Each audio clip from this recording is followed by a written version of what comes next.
Hello' বন্ধু বান্ধৱীসকল, লুটফুৰ wisdom point চেনেলটোৰ নতুন এটা ভিডিঅ'লৈ পুনৰবাৰ সকলোকে স্বাগতম জনাইছোঁ। আজিৰ এই ভিডিঅ'টোত একেবাৰে শ্বৰ্ট তথা ইনফৰ্মেটিভ মেছেজ এটা লৈ আহিছোঁ। হয় বন্ধু বান্ধৱীসকল, ঠিকেই শুনিছে। যিসকল বন্ধু বান্ধৱীয়ে থাম্বনেইল দেখি কিনে ভিডিঅ'টোত আহিছে তেওঁলোকে ইতিমধ্যে গমেই পাইছে যে অসমৰ মুখ্যমন্ত্ৰী ডাঙৰীয়াই যি কেইদিনমান আগত এটা ঘোষণা কৰিছিল যে আগন্তুক যি গেট 3 গেট 4 এক্সাম হ'বলৈ গৈ আছে, এই এক্সামটো APSC আৰ্হিত হ'ব বুলি কৈছিল, য'ত নেকি preliminary exam, mains exam, interview বা ভাইভা সকলো থাকিব। গতিকে আজিৰ এই ভিডিঅ'টোত আমি জানিবলৈ পাম যে গেট 3 গেট 4 পৰীক্ষা APSC আৰ্হিত নহয় আৰু ইয়াত কোনো প্ৰিলিমিনাৰী এক্সাম বা মেইনছ এক্সাম নাথাকে। মুখ্যমন্ত্ৰী ডাঙৰীয়াই এই ভিডিঅ'টোত আৰু কি ঘোষণা কৰিছে সেই কথাটো আমি এই ভিডিঅ'টোৰ জৰিয়তে জানিব পাম।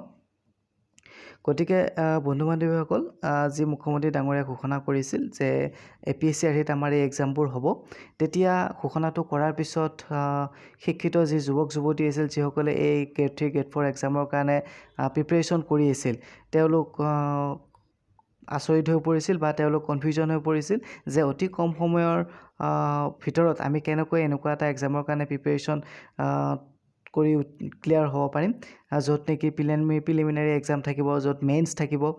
গতিকে সঁচাকৈ এইটো এটা প্ৰায় কঠিন কামৰ দৰে আছিল, যি নেকি এই এক্সামবিলাকত গেট 4 বা ড্ৰাইভাৰ পিয়ন পোষ্ট থাকিব। তাত নেকি মেইনছৰ দৰে এটা এক্সাম, যিটো এক্সামত কমপ্লিটলি লিখাই হয়, ইয়াত মানে MCQ টাইপ নাথাকে।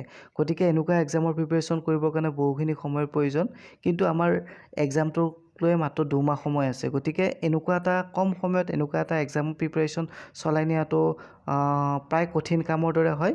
যিসকলে অল ইণ্ডিয়া বেচিছত এক্সামবিলাকৰ প্ৰিপেৰেশ্যন কৰিছে বা এক্সাম দিছে, যেনে APSC এক্সাম বা অসমৰ যিসকল কেণ্ডিডেটে APSCৰ কাৰণে কোচিং কৰি আছে বা নিজকে প্ৰিপেৰেশ্যন কৰি আছে, তেওঁলোকৰ কাৰণে নিশ্চয় সুবিধা হ'ব।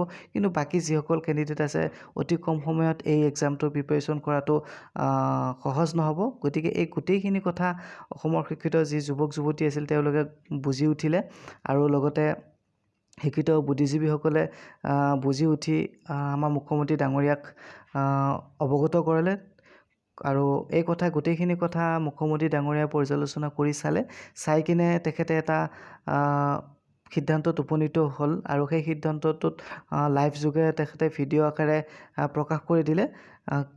এই ভিডিঅ'টোত তেখেতে কি ক'লে গোটেইখিনি কথা আমি শুনিবলৈ পাম।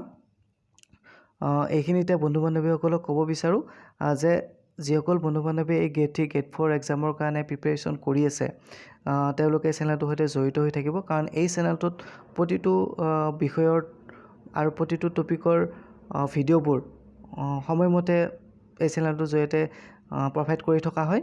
গতিকে পুৰণি ভিডিঅ' বা নতুন ভিডিঅ' পাই থাকিবৰ বাবে চেনেলটো ছাবস্ক্ৰাইব কৰি ৰাখিব। লগতে এই ভিডিঅ'টো যদি ইনফৰ্মেটিভ বুলি ভাবে বা উপকাৰী বুলি ভাবে বা এনেকুৱা ভিডিঅ' আগলৈ বিচাৰে, তেতিয়াহ'লে ভিডিঅ'টো লাইক কৰি দিব। আপোনালোকৰ প্ৰতিটো লাইকে আমাক নতুন নতুন বিষয়ৰ ওপৰত ভিডিঅ' প্ৰস্তুত কৰিবৰ কাৰণে মটিভেশ্যন জনায়। আহক আমাৰ মুখ্যমন্ত্ৰী মহোদয়ে কি ঘোষণা কৰিলে, কি কথা ক'লে এই এক্সামৰ বিষয়ে শুনো আহক। যে অসম চৰকাৰৰ তৃতীয় আৰু চতুৰ্থ শ্ৰেণীৰ যি পৰীক্ষা হ'ব, তাত আমি লোকসেৱা আয়োগৰ আৰ্হিত প্ৰিলিমছ আৰু মেইনছ আমি অনুষ্ঠিত কৰিম। দুই এজন ব্যক্তিয়ে মোক জনাইছে যে পৰীক্ষাত নতুন নিয়ম এই বছৰ কৰিব নালাগে, কাৰণ আৰু যিহেতু 2 মাহ আছে, গতিকে আমি পুৰণা বা আগৰবাৰৰ দৰে পৰীক্ষা পতাটো উচিত হ'ব।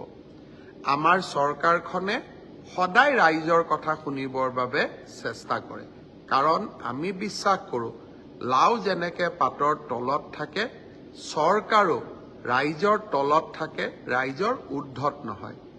যিসকলে মোক এই পৰামৰ্শটো দিছিল, দুই এজনে অলপ গালি গালাজো কৰিছে আৰু কিছুমানে ভালকৈ পৰামৰ্শটো দিছে। গালি গালাজ কৰা সকলকো মোৰ মৰম জনাইছোঁ আৰু ভালকৈ কোৱা সকলকো মোৰ সন্মান জনাইছোঁ।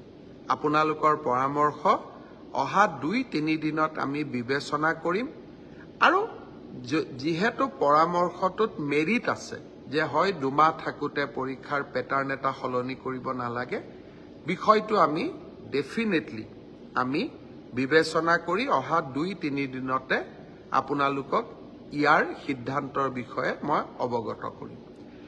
আজি দিনটোত ছাত্ৰ ছাত্ৰীসকলৰ কল্যাণৰ কাৰণে আমি আৰু 2খন মিটিং কৰিছিলোঁ।